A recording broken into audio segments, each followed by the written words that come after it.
And here we are at we will get underway here in Anderson. Thanks for coming out. Championship Lanes in Anderson, Indiana.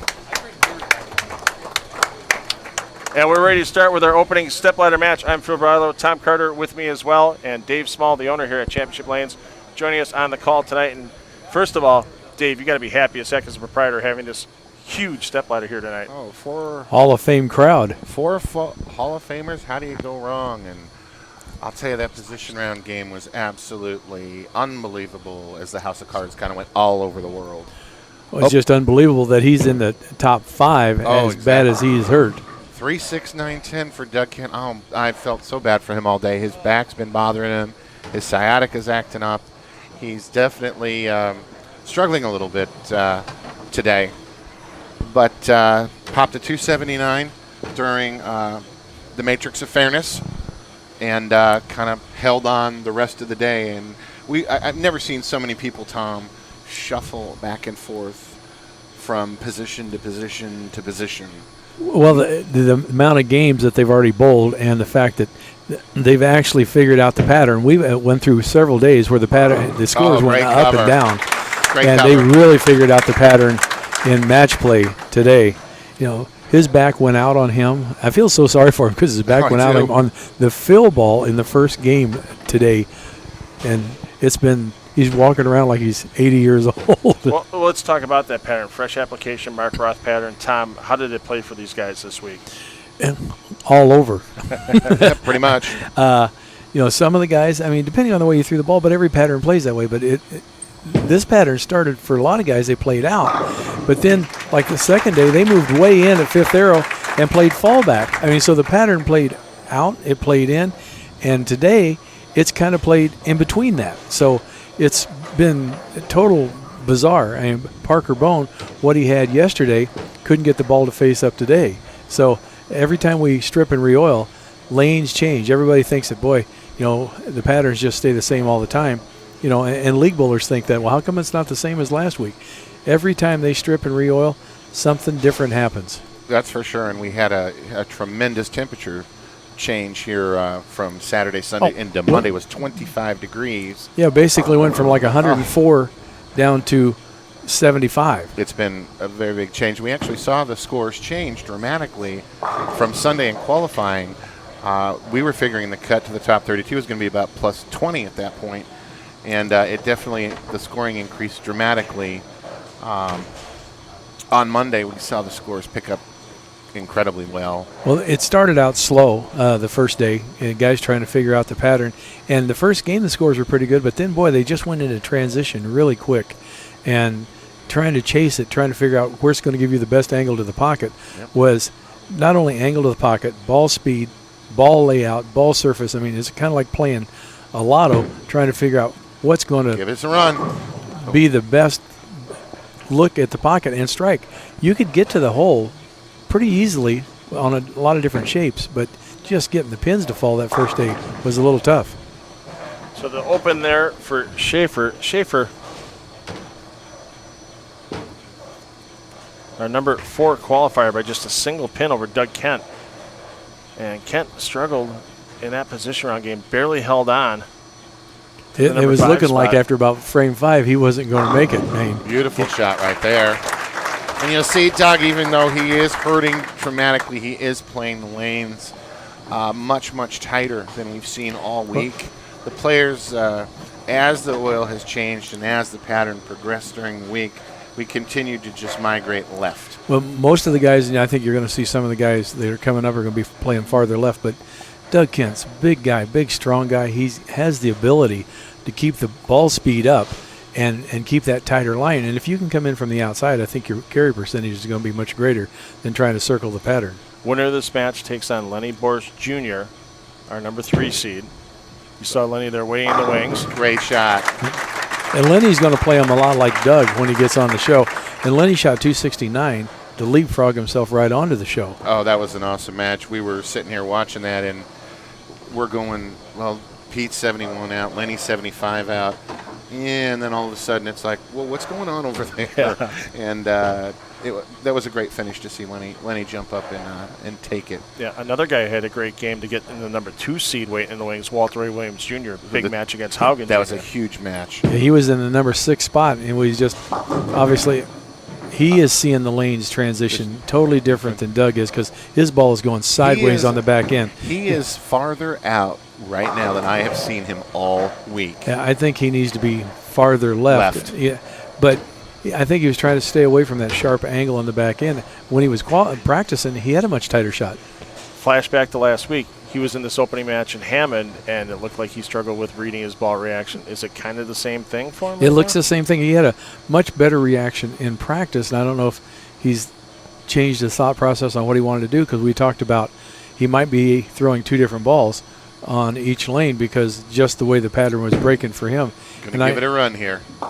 Good try. And in the warm-up, you've seen Doug and Lennie and Walter with more aggressive equipment outside, kind of like burning a shot. And I mentioned that to Ryan. He goes, if I go out there, it's just going to hook early. And which it does with the way he throws the ball, but he's still not as far left as we think he needs to be. We haven't mentioned our top seed yet tonight, waiting for the winner at the top of the step ladder, Ron Mohr. The grinder. That guy somehow figures out how to get on the show every week.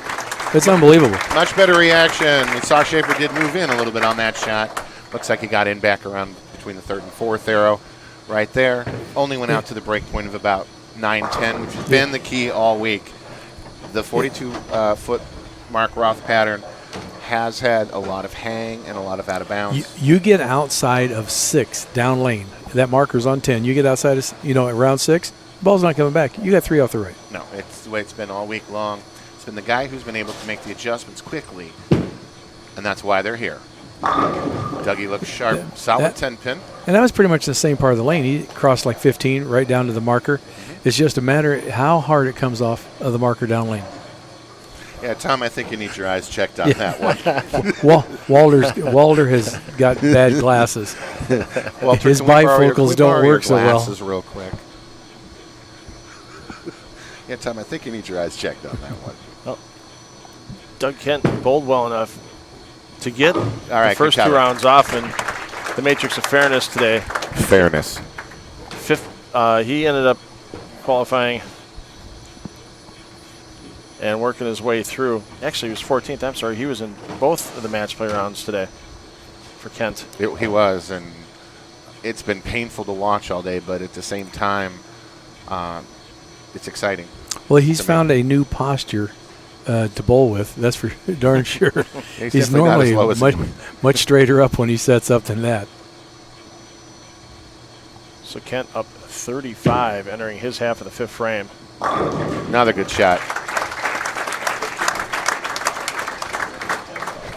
That wasn't 15. The other one was. 15 maybe in your eyes.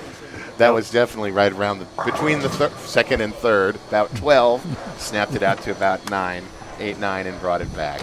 Well, we had to have a little fun. Walter Ray is picking on Tom's eyesight right now, which is kind of comical. Picks on me all the time. Hey, we love you, though. You are brothers with Brunswick.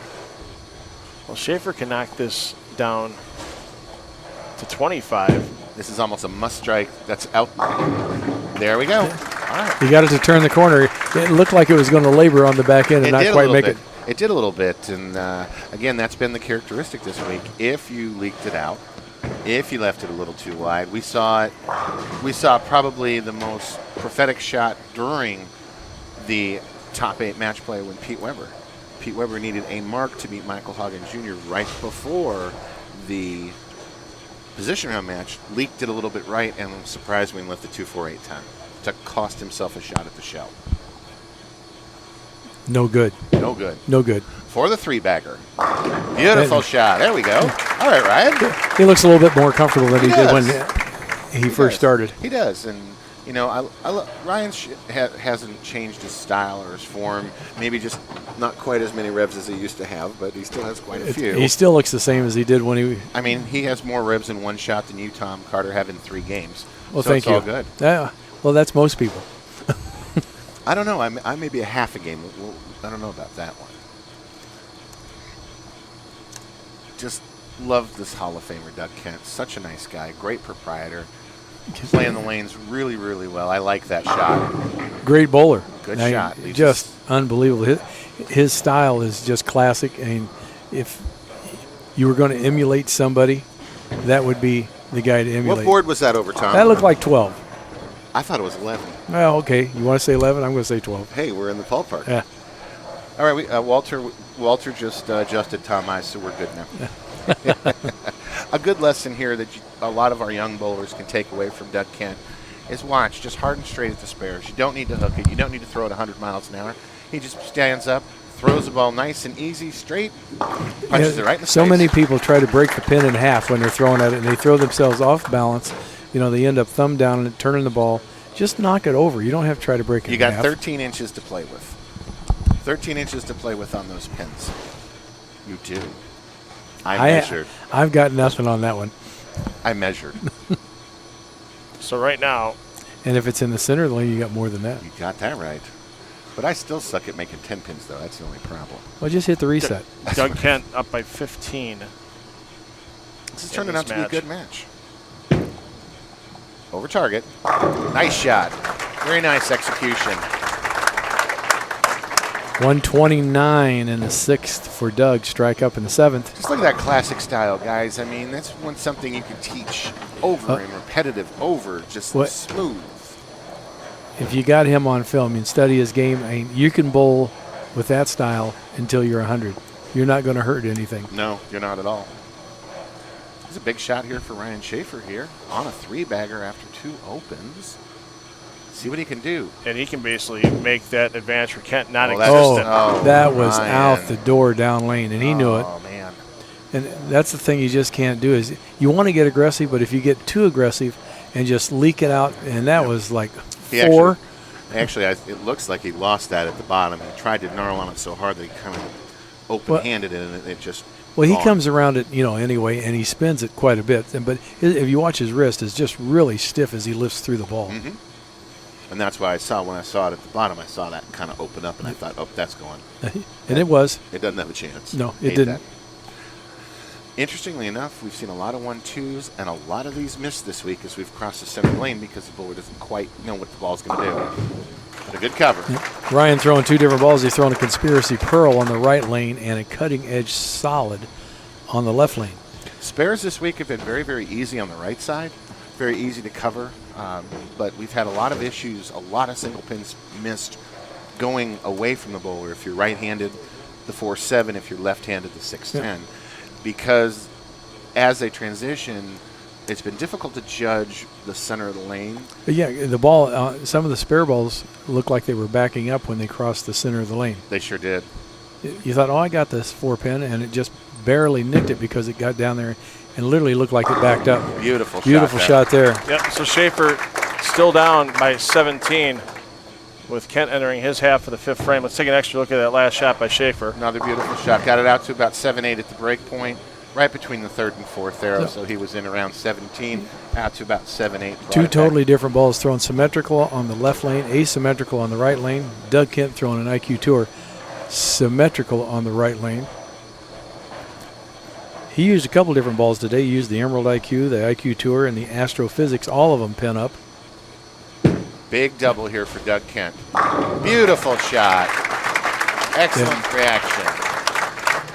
Just such a solid player.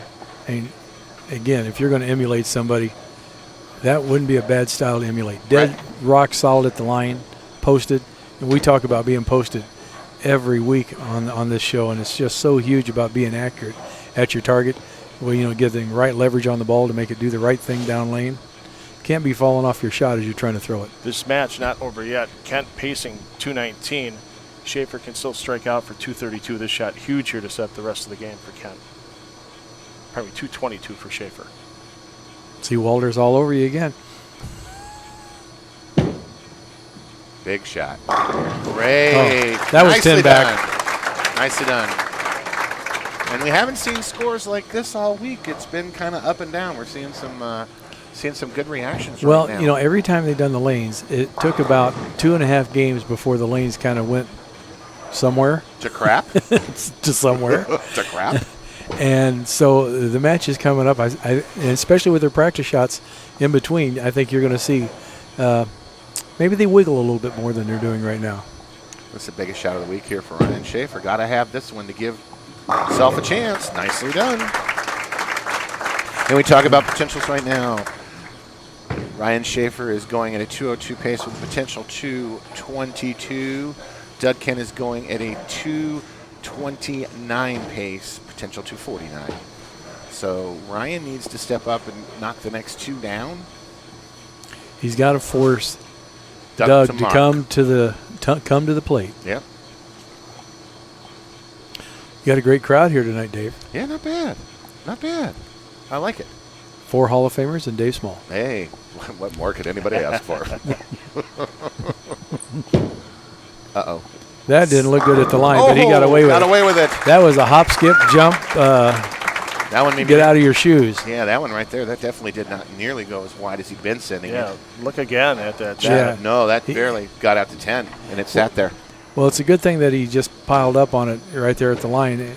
That allowed him to throw it a little harder and keep it on line. Yes. That's almost like an E.J. Tackett move. He straightens his leg right there at the line to actually give him a little more leverage and ball speed. Critical shot here, puts him in the 220s, and will make Doug Kent get a good count and a mark to finish this match out with.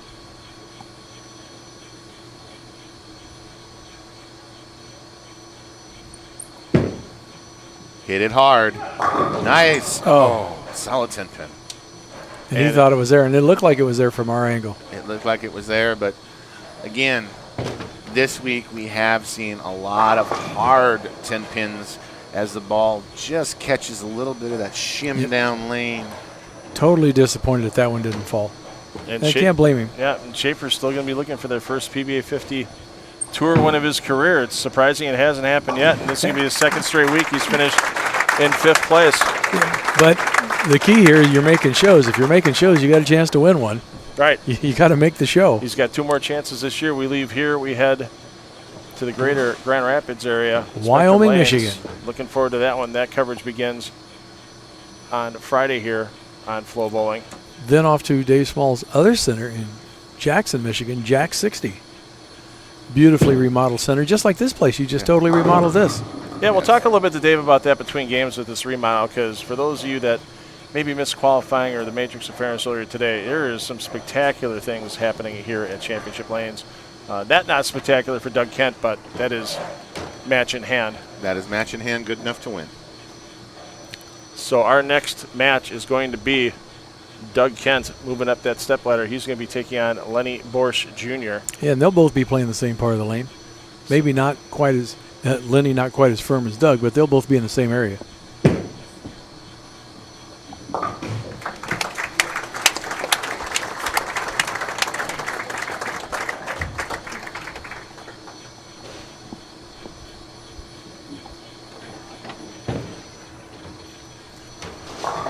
Possible 28. 28 for Doug Kent in our opening match. Ryan's been bowling well the last couple of weeks, so I have no doubt that he'll be contender next week up in Wyoming, Michigan. So, Tom, I'll let you get a little intel on this next match. We'll talk to Dave in just a moment once practice starts, and we'll be back with that step ladder match number 2 in just a moment.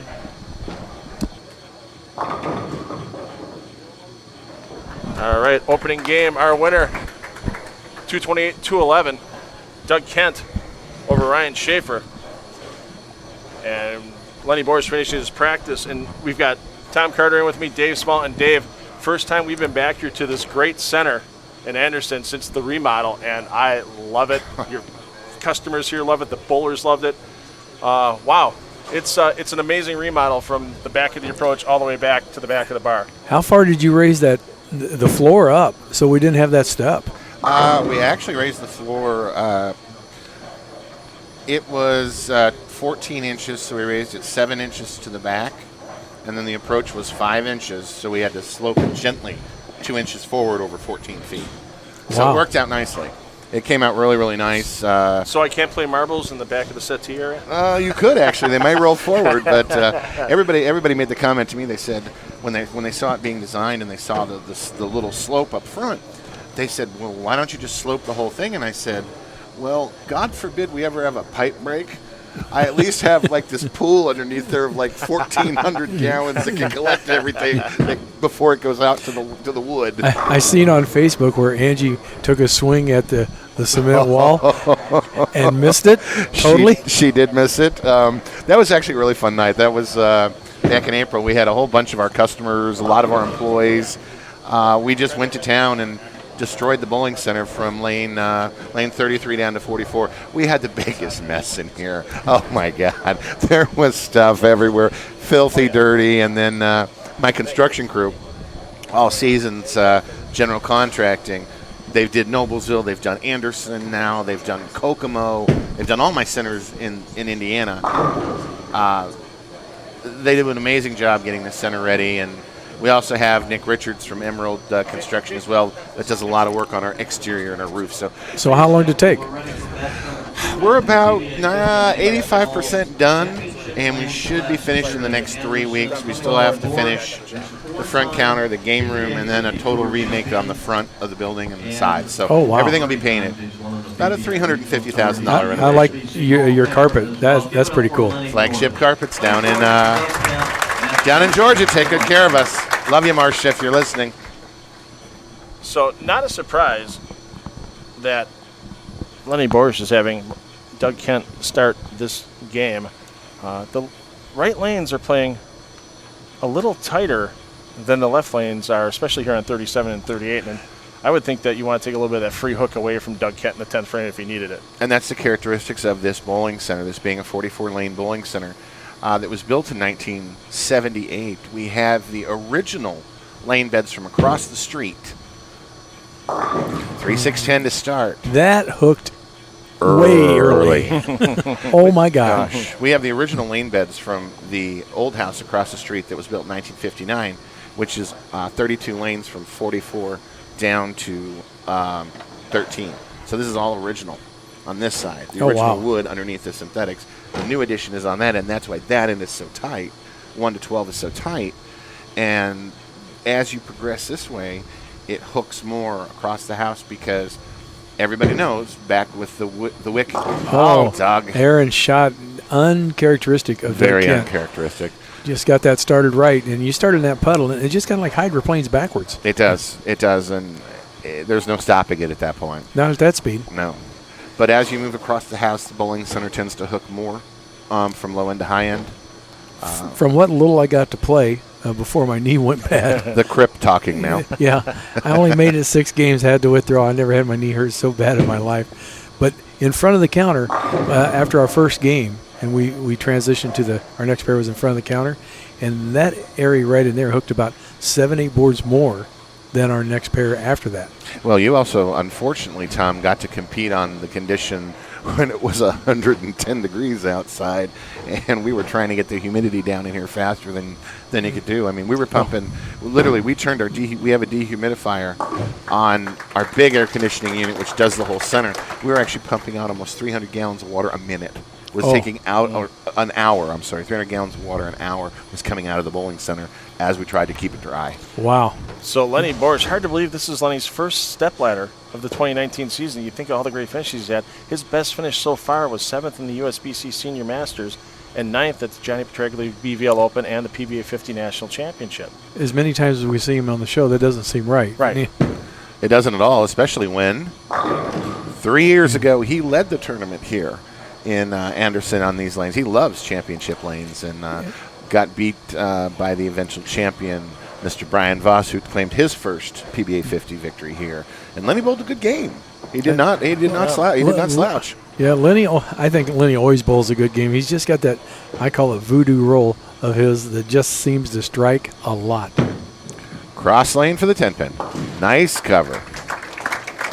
Now, as we have seen during the tournament, as the lanes begin to transition and they change, we see a drop in the scores. Well, yeah, because it's hard to judge because that hook point gets so confusing. Because it all depends on ball speed. Confusing. It is confusing because you really want to be aggressive, but then it goes too far. You ease up a little bit, and it just duck hooks out of your hand. So it's really touchy. And as the lanes break down, you have to have the right touch and the release to get the ball to face up to the pocket the right way. And Dougie definitely on this one had the right touch, hitting right about 11, 12, just out to about 7 at the break You point. sure that wasn't 15? No, that wasn't 15. Walter Ray would turn around and point at us if that was 15. And look at Tom and go. I was just checking his glasses. See? There he is. Yeah. Walter Ray is our number 2 qualifier tonight. He is keeping an eye on this pair for good reason. He's up in the next match against the winner of this match. And I can see why you'd want to watch this pair from behind instead of from the side. The way these changes seem to be front to back. Well, lanes break down, front to back more than side to side. Oh, yeah. There we go. Because those balls that they've been using, especially in practice, were pretty aggressive, and they're going to take that oil away from the front part of the lane. So it's going to be how you get the ball through the front part and get it to transition on the back. Nice double there to even the match. And the thing about the players that we have left in the field have great speed. So they have the ability to adjust their speed, especially Walter being tall and lanky. He can throw it hard if he has to. The only one with speed that might be a little questionable is Ron Mohr because he's so up the back of the ball. His speed will be a little bit slower, but he's going to be playing inside of everybody else when he gets on the show. At least that's my assumption. There we go. Even match here in our second match this evening. As we see Lennie's a little bit closer to the second arrow than Doug Kent, going a little bit straighter, maybe going out to, again, 7-8 at the break point. It's nice to see 2 straight guys out there, at least putting some behind the ball and pushing it forward. Hey, Tom, what's the orb that Lennie's got in his hand right there? Because that's making a pretty smooth transition off this pattern. What he was using a phase 2. That kind of looks more like an IQ tour from here. But to get here, he used an intense, a pin-up intense, and a pin-down phase 2. 4-7-10. That one looked like it read a little bit early on him. I don't think you can cut it short by any means. No. Because there's no hold there. You're looking for that hold where you're like, man, if I get it inside, it's just going to sit there. And that it doesn't play that well here. It does not this week. And Lennie's going to give this, in this position, he's going to throw hard and straight at it, but he's going to give this a really good run. We always like to have a little hold if you can get it. But, when you bowl league, you get used to having a whole bunch of hold because there's such a build-up in the middle of the lane. But out here, when the patterns are flatter, very seldom do we see hold, and the only time you can create hold is if you kind of shim them up yourself. On the PBA50 Tour, this is Doug Kent's best career finish. Last year at the South Shore Open in Hammond, he finished in 6th, and he finished in 8th last year when we were in Kokomo for the Security Federal Savings Bank Championship. So he's already ahead. He's already ahead. Big shot here for Doug. Hit over the mark. Oh, yes. Solid in the hole. He is just so firm down the lane.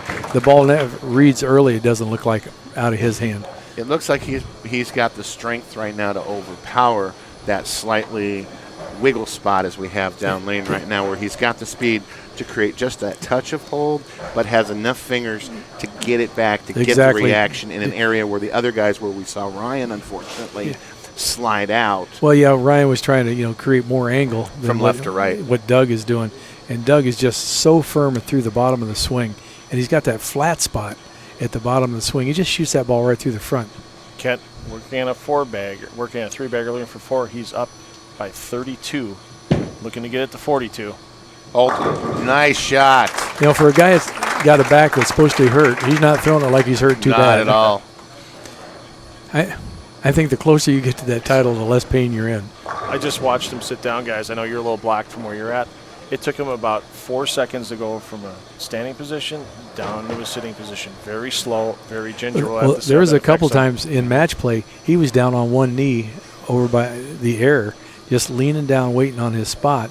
But he was down on one knee and with his bent at 90 degrees because his back was hurting so bad. $7,500 in the bottle of wine in the Trophies Cup will definitely ease the pain. That's a phase 2. Soft 10 pin. So Lennie might be doing the same thing, using 2 different balls on this pair, because the left lane is hooking quite a bit more than the right lane.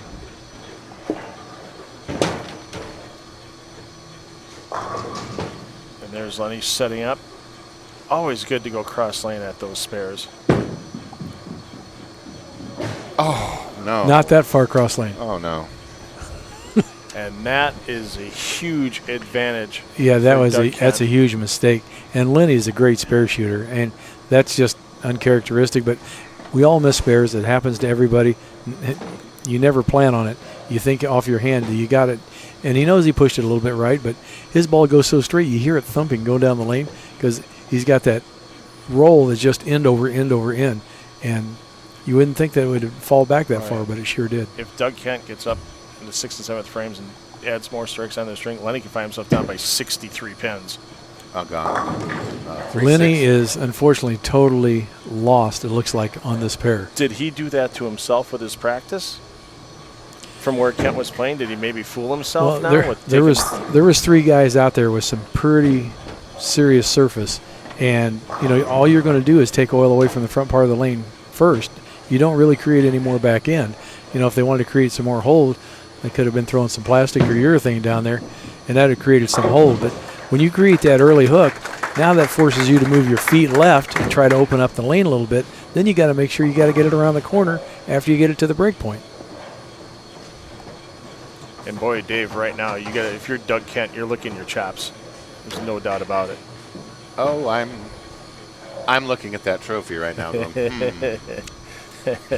You're going to help him drink the wine? Oh, you know I will. So Kent looking to go up 53 pins. This may be just the nail in the coffin right now. Out to where the break point. Oh, you know what? I think the hammer has just landed. I think we're going to need to worry about this gentleman going all the way up the ladder tonight. I like what I'm seeing. I'm liking that he's creating more room to the right. If you've noticed, right, the break point continues to slightly move to the right. He's now up to about 6. So he's got 6, 7, 8 now. You give a guy of Doug Kent's caliber 3 or 4 boards at your break point. At your break point, ooh boy. That's not good. And be able to kick the corner pins out, life is even better. So Kent, even if he just spare strikes the rest of the way out, he's in the 220s. Lennie's maximum right now is 216. So Kent, you can't play defense, but. No. He's going to be aggressive. And I would assume that at the later part of the match, he might experiment just a little bit because he knows he's got this in hand. And you can see he's starting to send the ball a little bit wider. That's even wide. Let's see. Ooh, 5-6 now at the break point. So he is creating himself a little bit of room out there by pushing the ball slightly right. So that's going to give him a little bit of advantage coming in. But Walter's going to be able to take advantage of that too. Yeah, you bet he will, because Doug has moved a little bit left in the front part of the lane. So he's kind of opened up that piece of pie, still getting it to that break point down lane. Good shot by Lennie. And we love Lennie Boresch. I had the opportunity to meet him for the first time when he won down in Mooresville, North Carolina, 6 years ago. Yeah, when he won his first title. Yep, and that was really exciting for him. He went up against Ron Profit, and Profit qualified in 32nd position all the way down at the bottom and ran the matrix of fairness to get to bowl Lennie for the title. Yeah, Lennie beat me in the round of 8 there. I remember that very well. Oh, I forgot about that. Thank you for more ammunition to pick on you with. Yeah, can't believe you haven't brought up the 3-6-10 yet. Nah, I told you I wouldn't do that tonight, Tom. Another big strike there for Lennie Boresch. They always seem to get easier to throw when they just kind of don't matter anymore. Right. Well, they still matter because at this point, Doug could fall off a cliff. You took away the cliff. There's no cliffs out there no more. That's in league only. Well, in league, actually, there is really a big cliff here. But my bowlers like that. They're happy with that.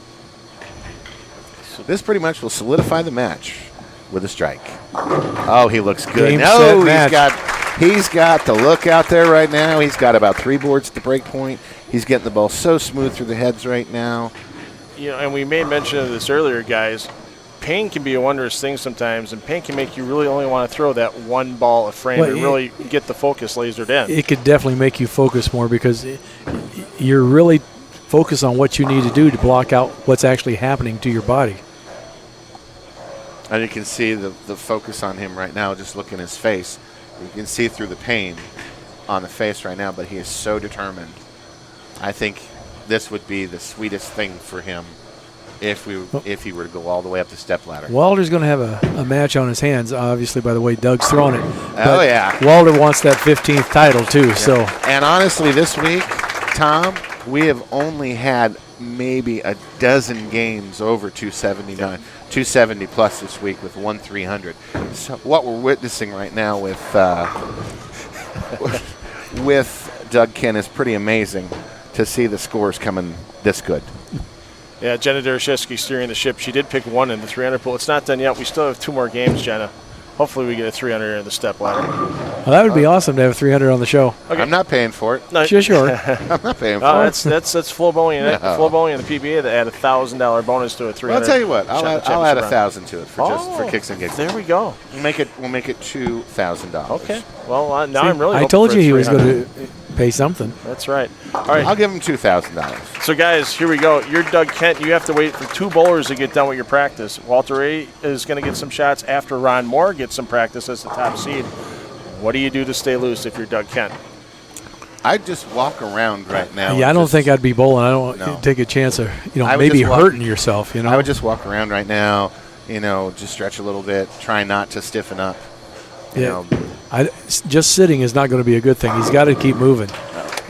And another great performance by Lennie Boresch. And like we said, he's somebody that may not be the household name per se, but he has been one of the most consistent players over the last 7-8 years on the 50 tour. Lennie is always in the finals. I mean, he's always a person you have to contend with because you know that he's going to be there. Well, Lennie, he's got 4 titles already. He's only 57. If you get 8 titles in your PBA50 career, that makes you PBA Hall of Fame eligible. That's how Ron Mohr got into the Hall of Fame through the senior tour, not the regular tour. So I still think Lennie's got a great chance to do it. Lennie's got a great chance of getting to 8. There's no doubt about that. How about you, Tom? Me? Yeah. Oh, I'm just happy to be standing up. Mr. Tom Kata, we love him. Yeah, I'm so broken. I don't think Flex Seal wouldn't even hold me together. And a nice performance by Lennie Boresch today. I mean, what an exciting game he had to even get to the stepladder. He was 71 pins out of the top 5, of 5th position. Yeah, you shoot with 269. I haven't shot 269 in a while. Even on a house pattern. Lord. Well, hey, Kent can shoot 279 I'll tell you what. If Dougie shoots 279, I think Walter's got his hands full at the next match. He's got to look out there, guys. Tom, I know you got to go talk to Walter Ray, right. So we're going to end our audio coverage of this match. Dave, you and I are going to talk during the practice once again. A little bit more about not just Anderson, the championship lanes at Anderson, but of Jack 60 as well that we're going to in a couple of weeks. So we're going to let the players finish off this game, and Dave and I will be back in just a couple of minutes to talk a little bit more about these great fun time centers.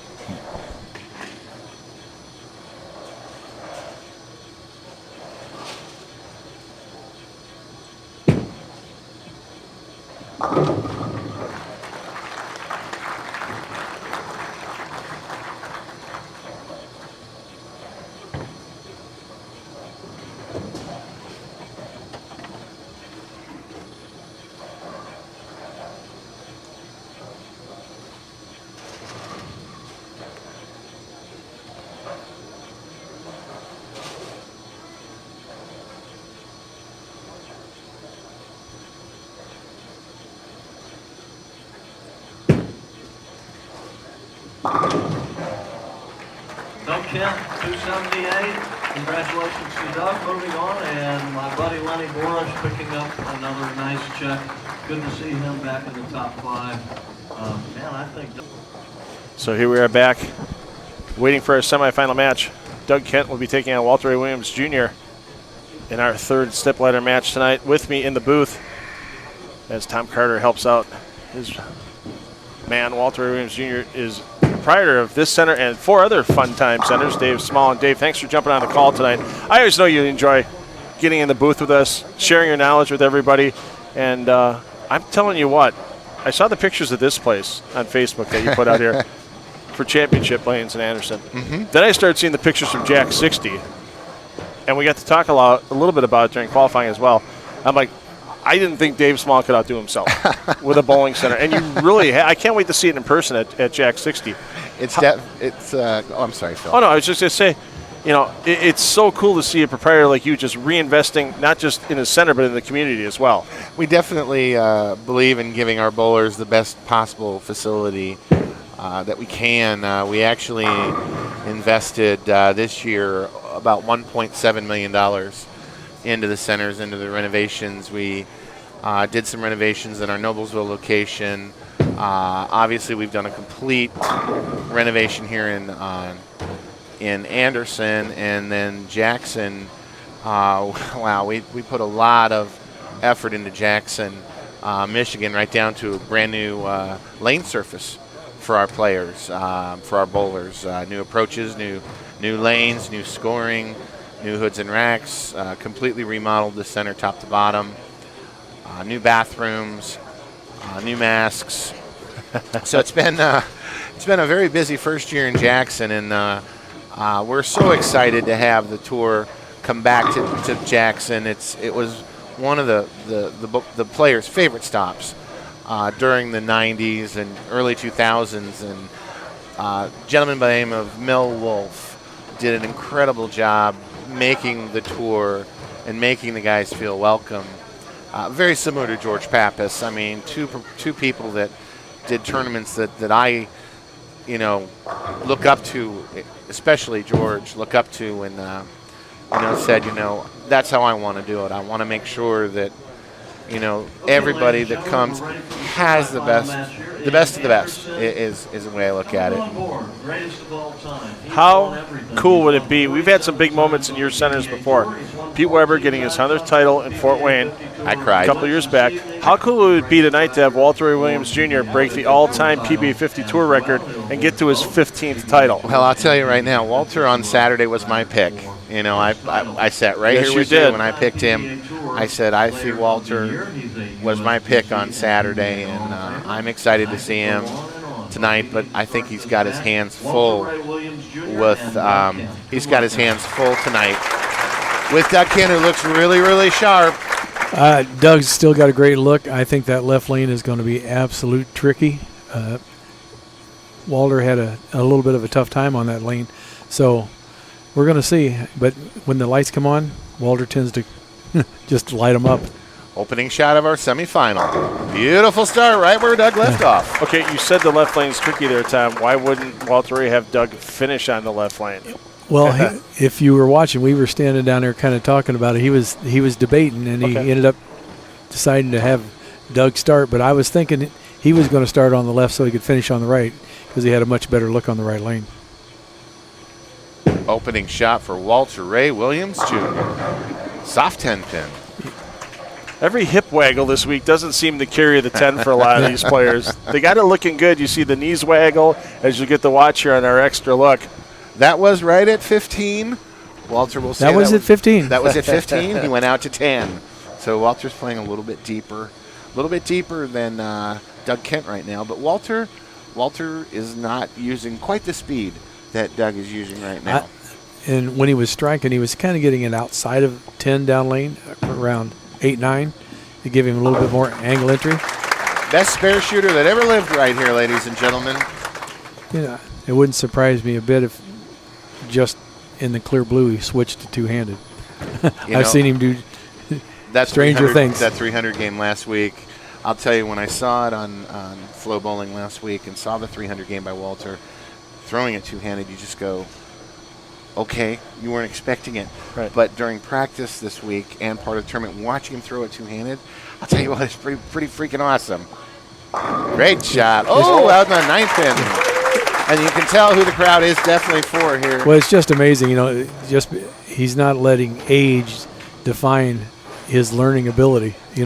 Some people get to our age and they go, I can't teach an old dog doing tricks. How many times you heard that? From you, like every week. Yeah, well, some of us are broke. But Walter continues to learn. You are not broke, Tom. You still throw the ball incredibly well. Yeah. Still smooth. I still look up to you. Yeah, how about Doug Kent, though? Out of his 10 PBA Tour titles, 4 of them were majors.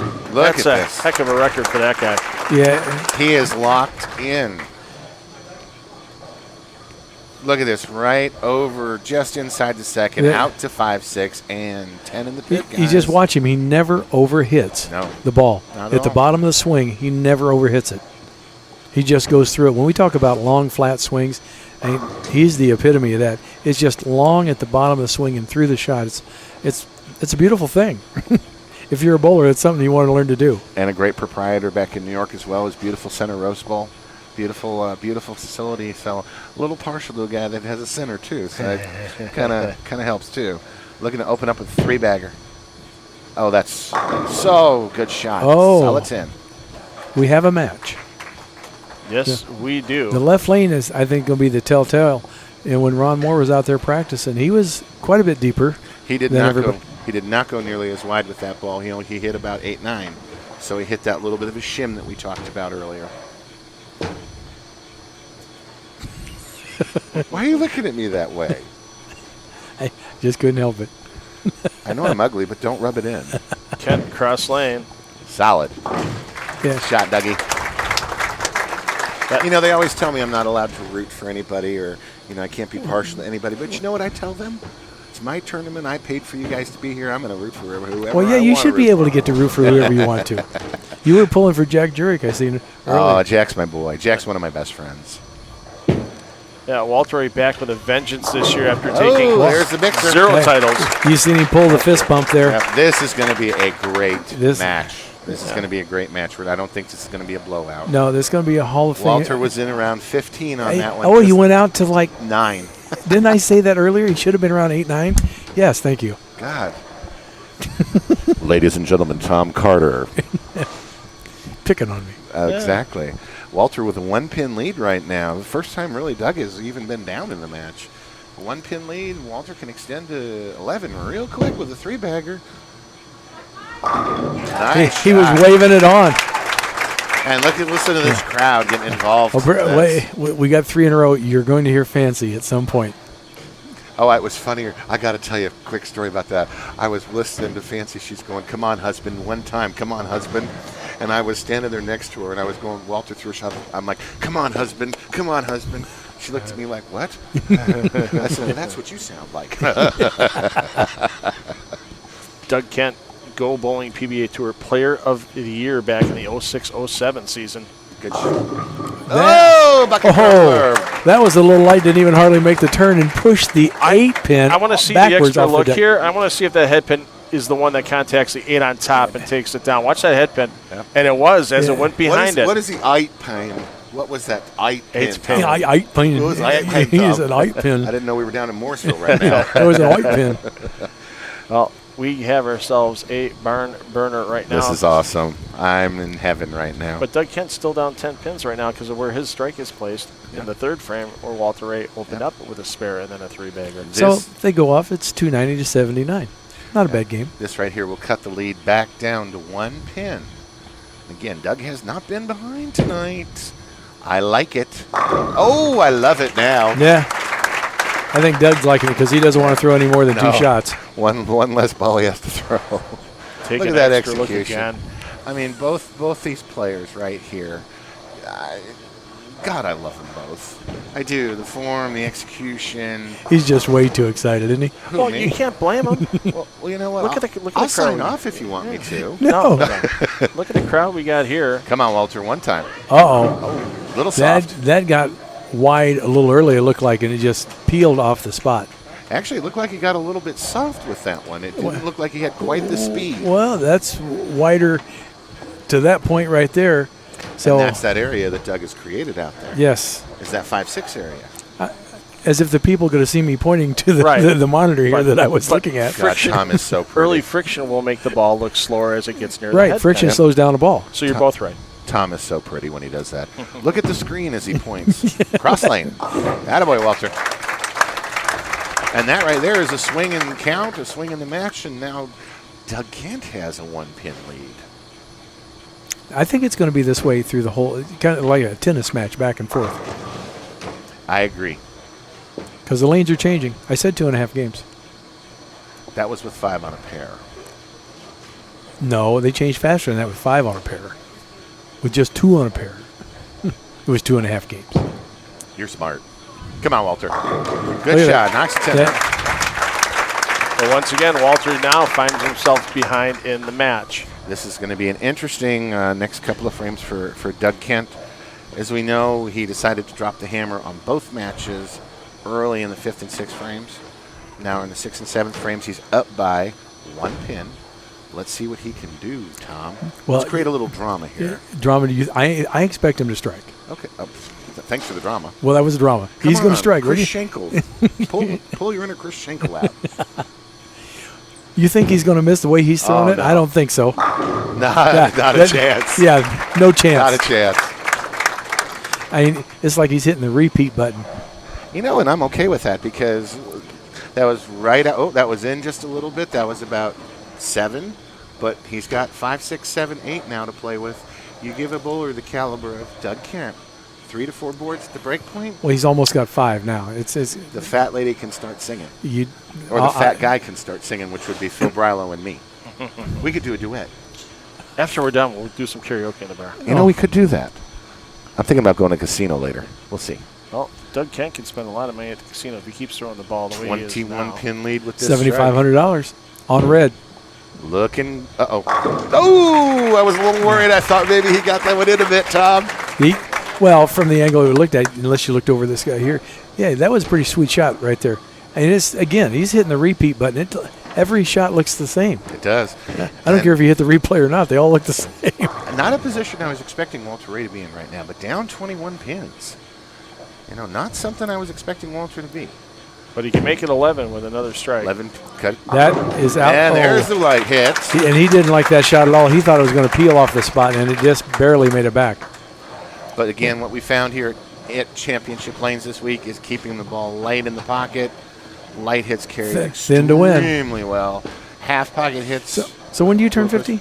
I turn 50 in 3 years. So you're coming out, right? I am going to kick your butt all over the place when I come out. Wow.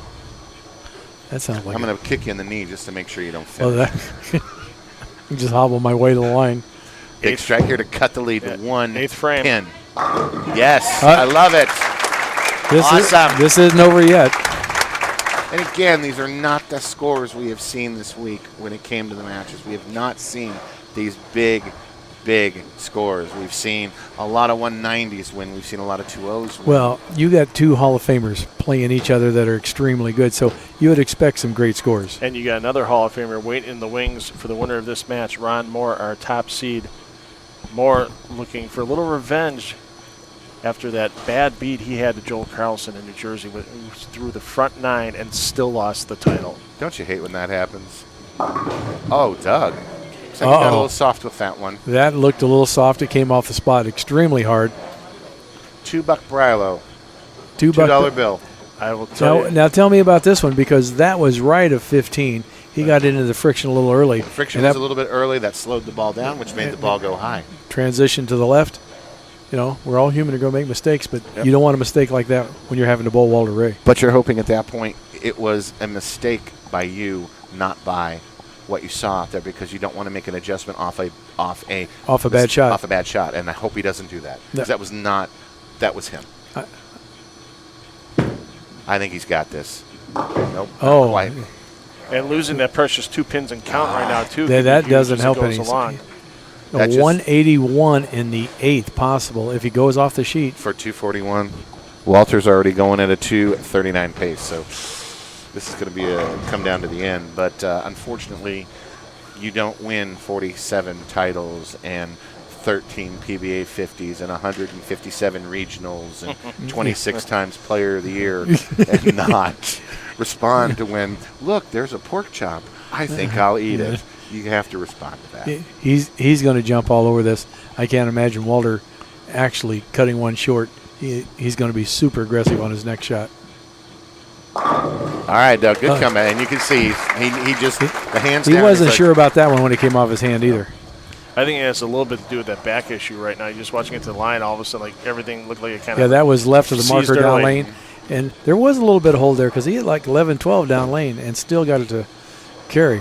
You sure you did check your glasses on that? I got that one. Cool. We're good. Walter Ray, 3 times already a winner this season. First 3 tournaments. Make it 4 in a row. Oh, there it is. He's pulling the cords now. Yeah. This guy has never lost his fire to win, and he bowls all the time. I mean, he drives around, I swear to God, looking for regionals and tournaments. He's always bowling. You would think, a lot of the guys that's been bowling as long as he have got burned out, decided they didn't want to come out on the PBA50, and he hasn't stopped. Not at all. And right now, potentials, when we look at potentials, we're looking at 241 for Doug Kent right now. Walter has a potential 268. So this is a very, very exciting match here. Looking for 5 in a row. Uh-oh. Oh, solid Yeah. 10. He wasn't real happy with that off his hand. And he gave it the stare like, I hope that this carries. The spare makes him really happy, though. Spare makes him real happy and gives him a potential of 247. And that's more than enough. No, if he does it. 257, right, Tom? 247, 257. 47. 47. He needs this spare. Sorry, at FloBowling, sometimes my math sucks. Spare 20. Flow zone booth math happens on occasion, I Dave. tell you. I've done it as well. I did that to Tom's Randy done it as well. Peterson a couple of years ago when Pete won his 100th. Yes. I threw Randy all off. He was like, huh? Well, that's kind not of amusing. Yeah. Brings out the old black diamond. I had one of those when I was like 2, maybe 3. Hard and straight. There you go. All right. It's in Doug 27. Kent's corner right now. Doug needs all of them. No, Walter just needs 5 pins. 5 pins. Oh, God. Walter needs 5 pins. Your math is going, where are you Wow, going? I'm really going to crap. I'm going to go get a glass of wine after this, Lord. I'm going to crap real fast. 5 pins for Walter Ray, and he will battle Ron Mohr in a battle of Hall of Famers in our championship match. That's more than 5. That's enough. That was a little high, but 247 for Walter. Going on to the title match. Let's talk about that run for Doug Kent today, however. His best PBA 50 Tour finish ever, and gutting out what he's had to deal with back pain all day long. It's just amazing. I mean, you see the poor guy walk. He's walking hunched over. He's gritting his teeth on every shot, and yet he comes out and just labels the pocket and then just repeats and repeats. That's just sheer guts. So we're going to let Doug Kent finish this match. Tom, I know you got to go talk to Walter Ray once again to get him lined up for his championship. Dave Small and I will be back after practice is complete with Tom for our championship here. Ron Mohr battling Walter Ray Williams Jr. for the title.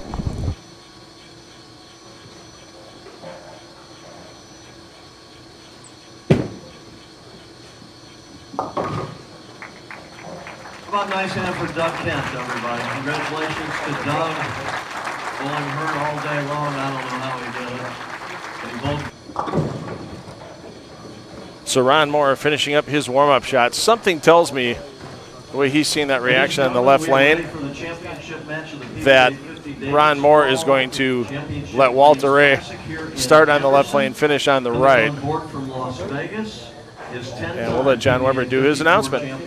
Ron Mohr, he's a PBA Hall of Famer, a 2-time PBA 50 Player of the Year, going against Walter Ray Williams Jr., going for a record-breaking 15th PBA 50 Tour title. Ron in his 3rd consecutive top 5 finish here.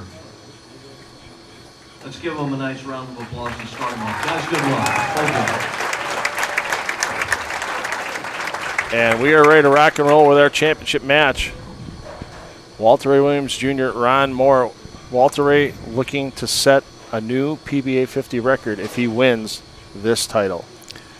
He definitely can do it, but the lanes are changing. He thinks the right lane is becoming a little wet-dry. So we'll see how he attacks the right lane. And he thought his last shot on the left lane was pretty good, but it checked up a little bit much, so he was going to make a small adjustment, which he probably did, but that could have been too much to leave that 10-pin. So if you missed the Stepladder at this point, Doug Kent took the opening match over Ryan Shafer, 228-211. Then Kent a big 278 game over Lennie Boresch Jr. But unfortunately for Kent, the fire ran out as he ran into Walter Ray. Walter Ray put up the big 247 to Kent's 209 to set up this championship match. Ron Mohr is going to be playing a little bit farther left, probably about 4 or 5 boards, than Walter at the arrows, going out the same break point, but their ball roll is totally different. Ron's got that unique way of getting the ball to just stand up at the pocket.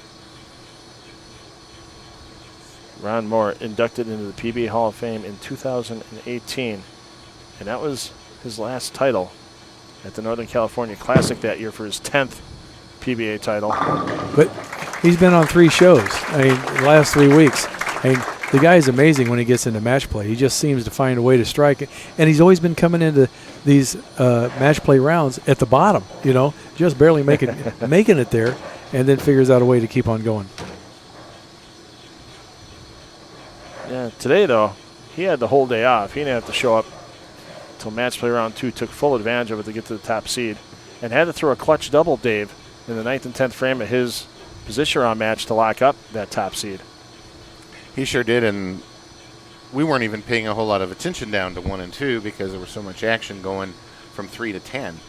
So, I mean, it was kind of crazy for a while. Yeah, if you missed position round, catch it in the archives later on tonight at FloBowling.com. Beautiful double. That was a beautiful double. It was. I seen you running across the concourse with your trophy and your bottle of wine. Of course, typical or the coveted David Small trophy. Always gets a bottle of wine, and Walter is not a drinker, unfortunately. We might have to indulge ourselves. You can always give it to us. I was going to say, you can pass it on to his ball rep. Maybe Fancy. Maybe I'll hook Fancy up All right. first. Walter Ray trying to bounce back off that opening frame 10-pin. Wow. Wow, that was a strong 10-pin there. That looked like that was going to be just – it was dead flush, but it just didn't carry. Ken Walter in right around that 15th board out to about 10-9 at the break point. I still think Walter needs to give the ball a little bit more room, Tom. It's possible. But he threw a couple out there that it just did. But like you said earlier, he got them out there, and they were thin to wind. They were light, and they struck. I think, but Walter kind of likes that, flush pocket hit. So I don't know if he's going to line up to try to hit half pocket, even though that does carry pretty well in your place. It's all those new pins we put in every year, July 1st. Every center? Every center gets new pins every year on July 1st. Holy cow. You sell your old ones? We do. You're such a nice guy. Hey, sell them to all the other bowling centers and smaller centers that maybe aren't able to afford to buy new pins every year. Good shot, Walter. Kicked it out. Yep. Huge crowd on hand here tonight. You got a great crowd here. A lot of, all the way down the concourse.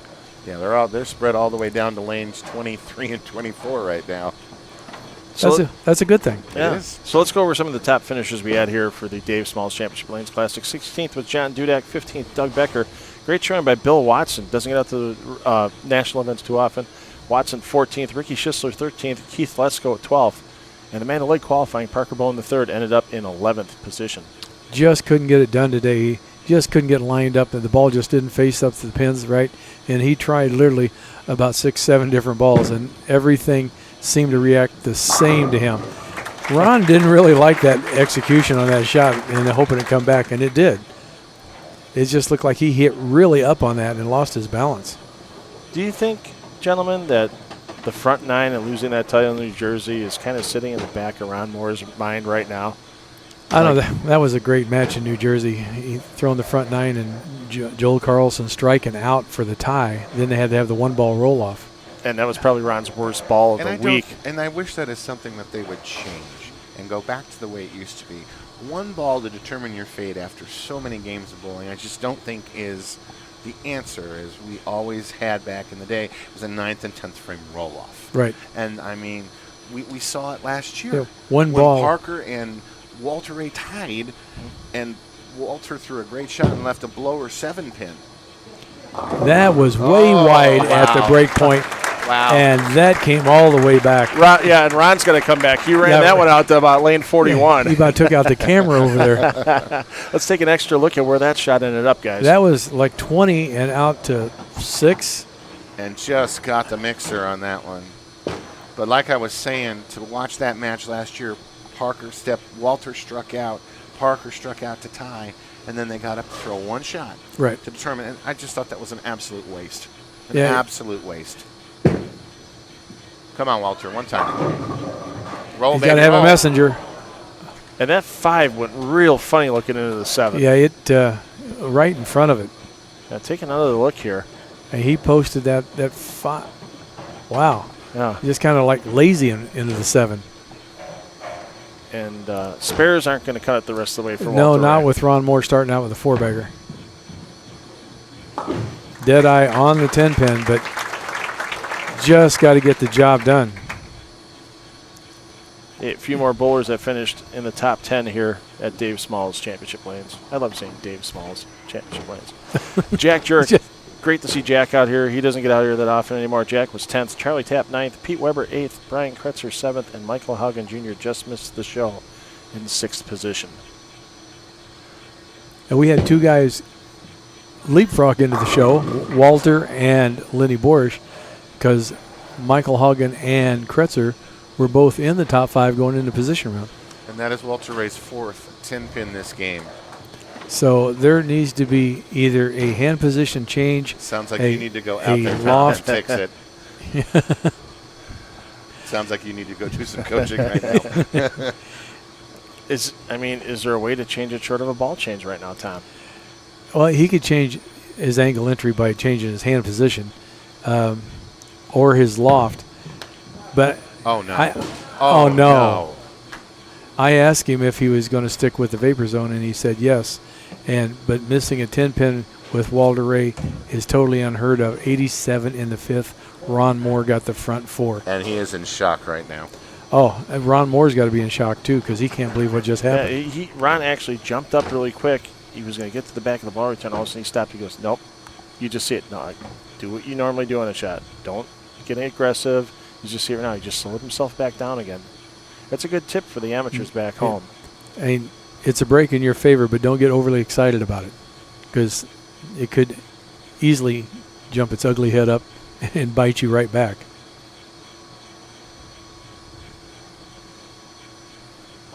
Looking for the front 5. He's walking it out. Oh, boy. Ron Mohr throwing a halo pearl with a pin up layout on it. Walter throwing the vapor zone with a pin up.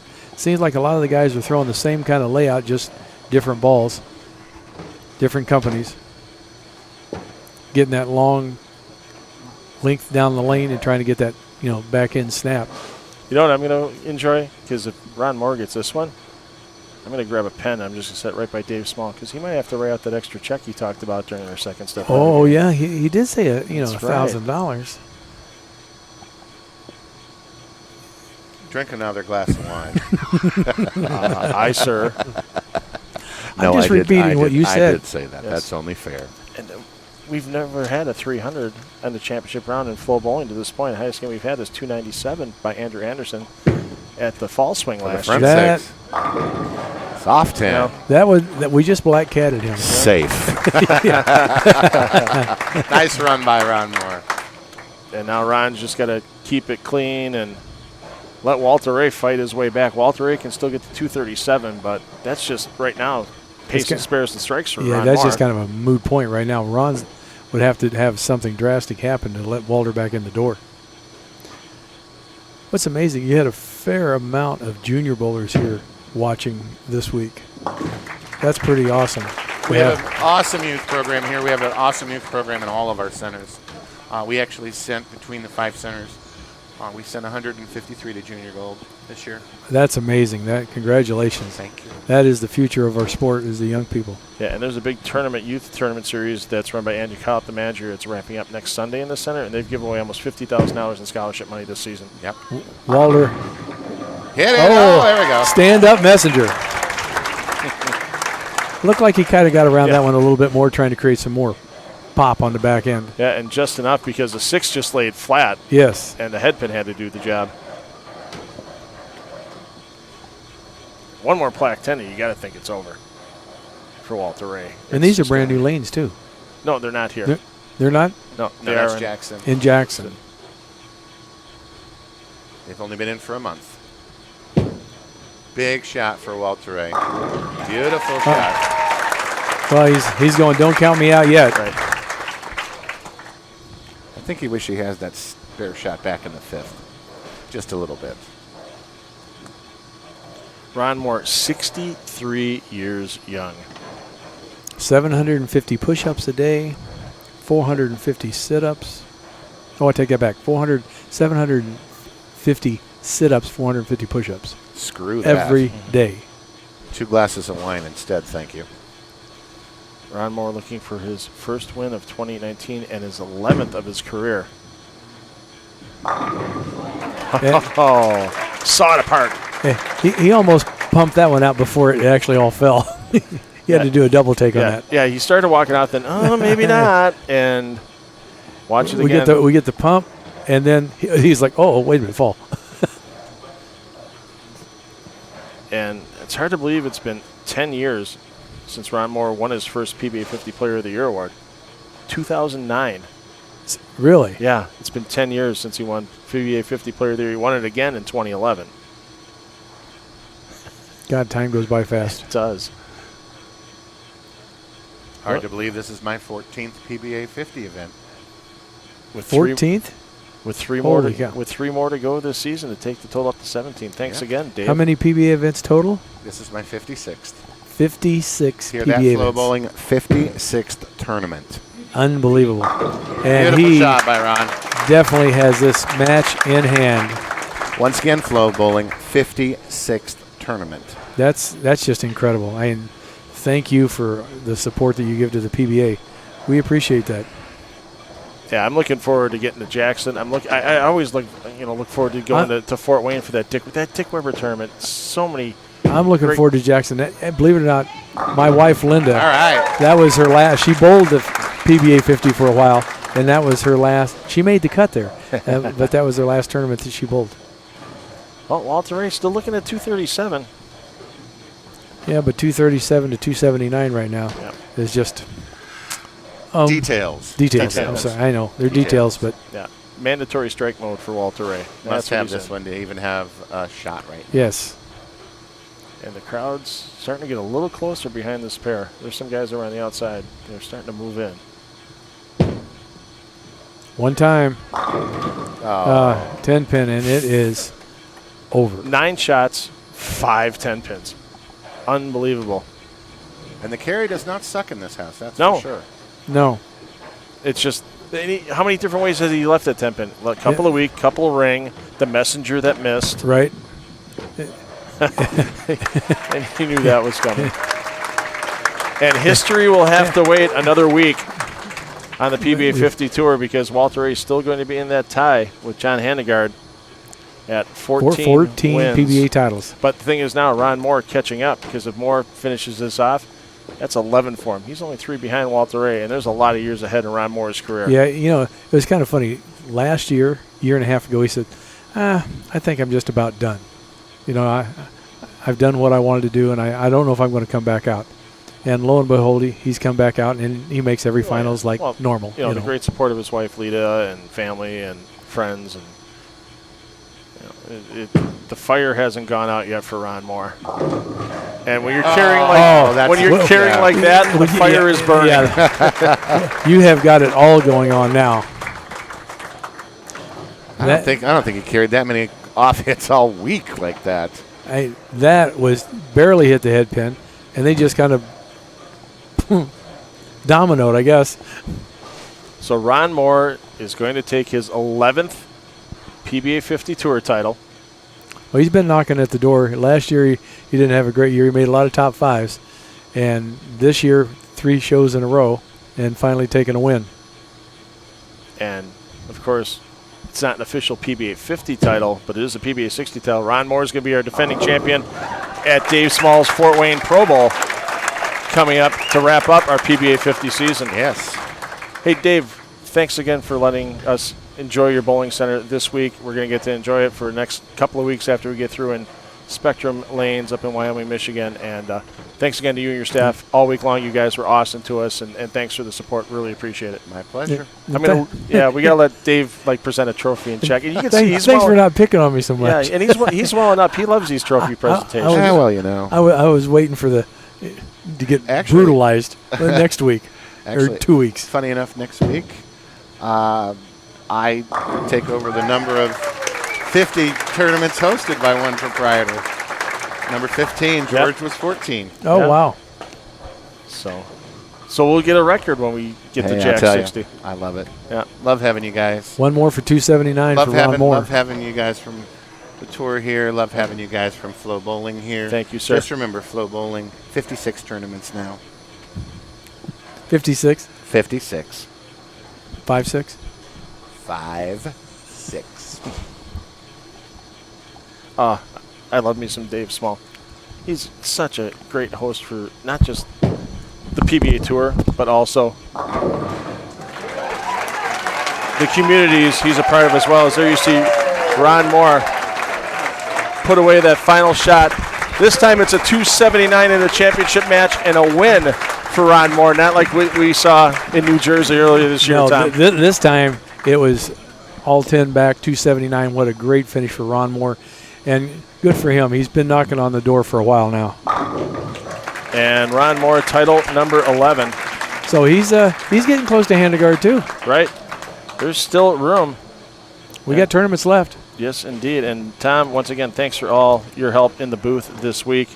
It's always fun to be on the call, and your Thanks for knowledge that you asking. get. The viewers love the knowledge that you get to share with them, and it's going to be a good time. And looking forward to. Well, I won't be in the booth with you in Wyoming, Michigan. You're going to get Chase Kaufman, who we had up in.